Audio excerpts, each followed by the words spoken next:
It was late on a Wednesday evening when the incident occurred. A routine evening, except for one crucial detail. The Chief Prosecutor of the city, Samuel Collins, a man who had spent his career fighting for justice and reform, was about to be arrested for a crime he didn't commit. But the arrest wasn't just any wrongful arrest. It was a glaring act of racial profiling that would shake the community to its core. Samuel had just wrapped up a long day at the courthouse. He'd spent hours in tense discussions with his team, preparing for the trial that would be his most significant in years. The weight of the case hung heavily on his shoulders. As a black man in a position of power, Samuel knew that every move he made was scrutinized, every decision judged, not just for its legal merit, but for his race. Walking out of the courthouse, Samuel was lost in his thoughts. He barely noticed the flashing lights of a police car behind him until the officer's voice cut through the night air. "Sir, step to the side of the road, please," Officer Davis barked, his tone cold and commanding. Samuel's brow furrowed. "Excuse me? What's the problem, officer?" "I said step aside," Davis repeated, now approaching with a level of hostility that immediately set Samuel's nerves on edge. Confused but complying, Samuel moved to the curb. Officer Davis's eyes narrowed as he began to question him. "You fit the description of someone we're looking for. Hands up where I can see them." Samuel's chest tightened. He wasn't used to being treated like a suspect, especially not in his own city. He raised his hands, but inside, his blood was boiling. Was this really happening? He had to remind himself to stay calm. His status meant nothing in moments like this. To Officer Davis, he was just another black man on the street. "I'm the Chief Prosecutor of this city," Samuel said, trying to keep his voice steady. "There's no reason for this." Davis didn't seem to care. Instead, he grabbed Samuel's arm with a force that sent a jolt of panic through his body. "You're under arrest for suspicious activity," Davis said, clearly uninterested in Samuel's identity or any possible explanation. The words hit Samuel like a punch in the gut. His career, his integrity, his entire sense of justice, none of it mattered. He was being treated like a criminal for no reason other than the color of his skin. The street around them was still, eerily quiet, save for the hum of distant traffic and the rapid breathing coming from Samuel's chest. He felt the sharp sting of injustice and helplessness as the cuffs clicked around his wrists. This wasn't just about one officer's mistake. It was a stark reminder of the systemic racism that had plagued every step of his life, from the courthouse to the street.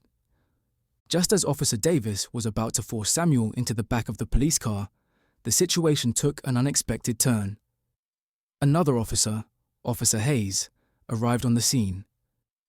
His gaze immediately flickering from Samuel to the ID in the prosecutor's hand. His face went pale.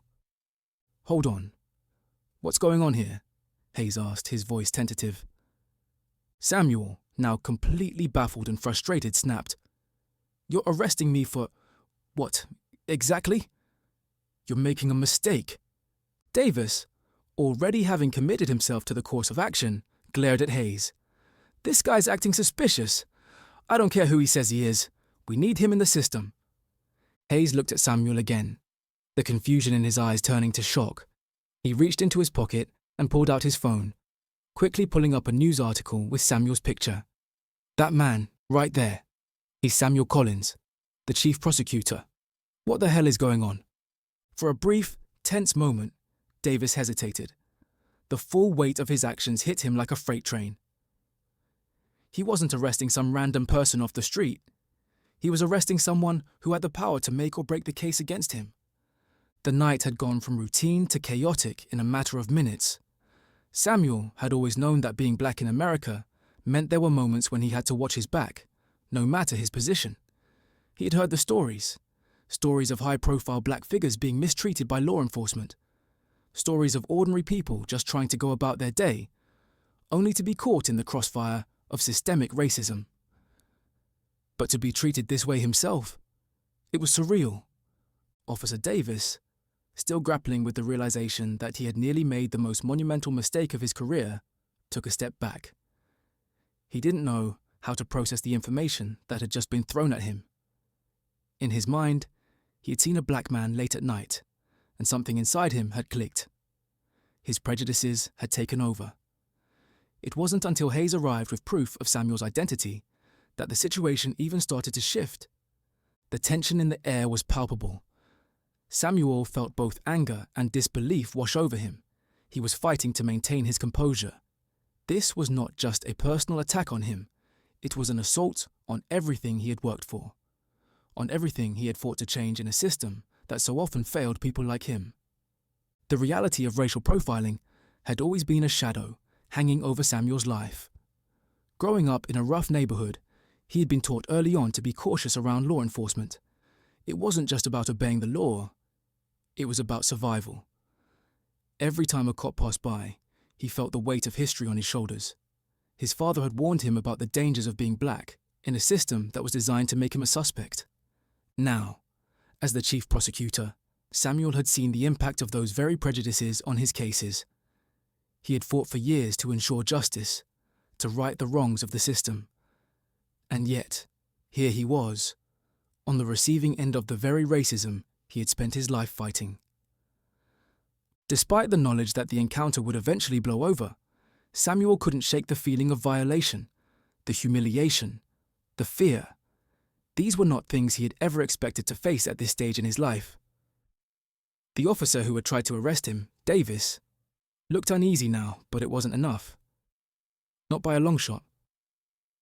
"I need to make a call," Samuel said, trying to steady his voice. "Now." But Davis didn't move. "You're not making any calls. Not until we get back to the station." Samuel's blood boiled again. "You've got to be kidding me." The reality was that Samuel had no power in this moment. He couldn't pull rank or use his position to escape this nightmare. For now, he was just another black man, facing the same injustice countless others had endured before him. And with that thought, Samuel began to feel the weight of history pressing down on him. He wasn't just fighting for himself anymore. He was fighting for everyone who had ever been unjustly arrested, for everyone who had been caught in the grip of a racist system that treated them like criminals just for existing. As the situation began to unravel, the crowd that had gathered around them started to grow. Word had spread quickly, and soon a small group of people stood nearby, some filming, others murmuring among themselves. The tension was mounting, and Samuel could feel the eyes of the onlookers on him.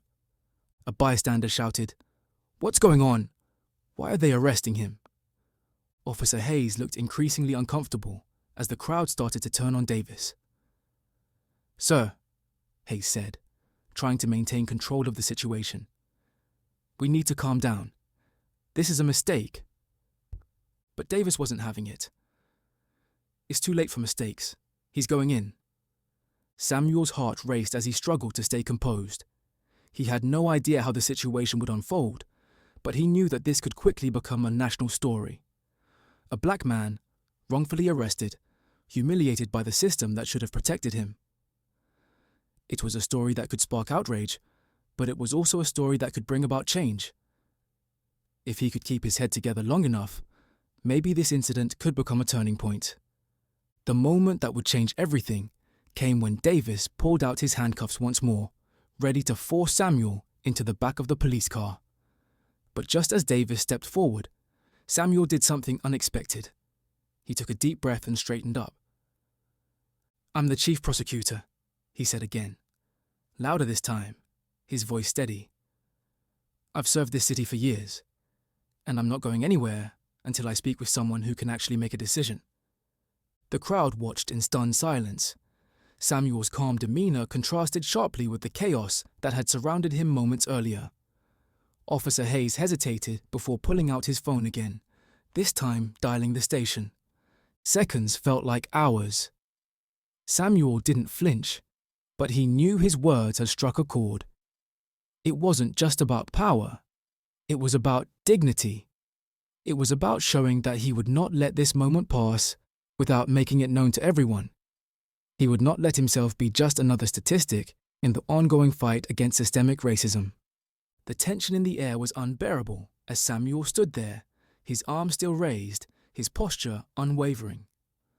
Officer Hayes was speaking to someone on the phone, but Samuel's mind raced, already thinking about the long road ahead. What would this incident mean for him? For the city? He had spent so many years trying to dismantle systemic racism in the legal system, only to find himself at the mercy of the very system he was working to change. The phone call ended, and Hayes looked up at Samuel with a mixture of guilt and hesitation. "I've called it in," he said, his voice softer now. "They're sending someone who can handle this. We need to let them sort it out." Davis, still standing beside the car, looked like a man who had been caught in the act.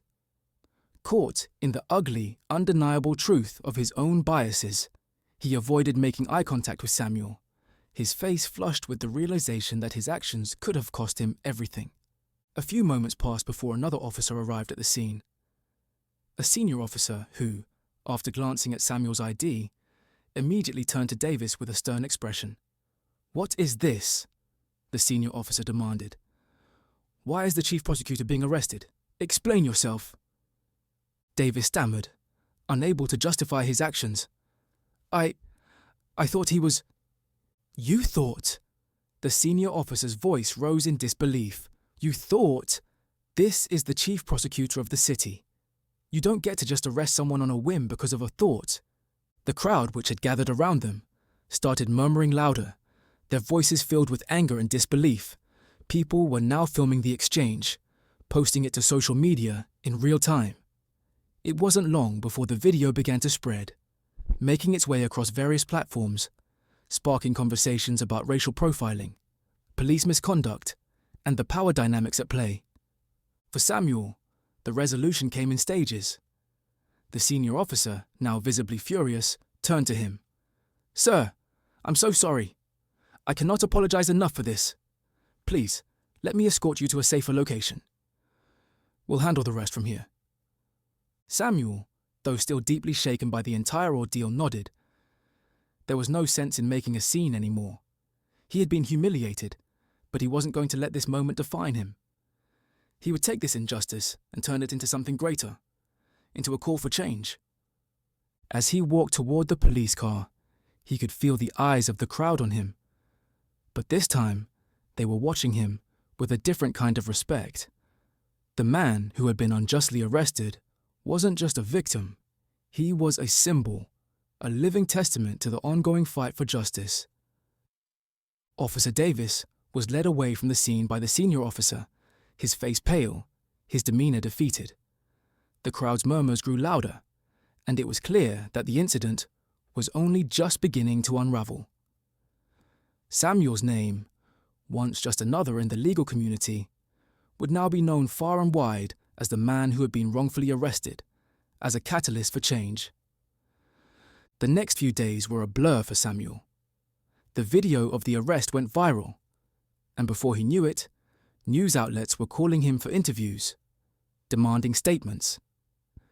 People took to social media with the hashtags "Just Stand Against Racism" and "End Racial Profiling."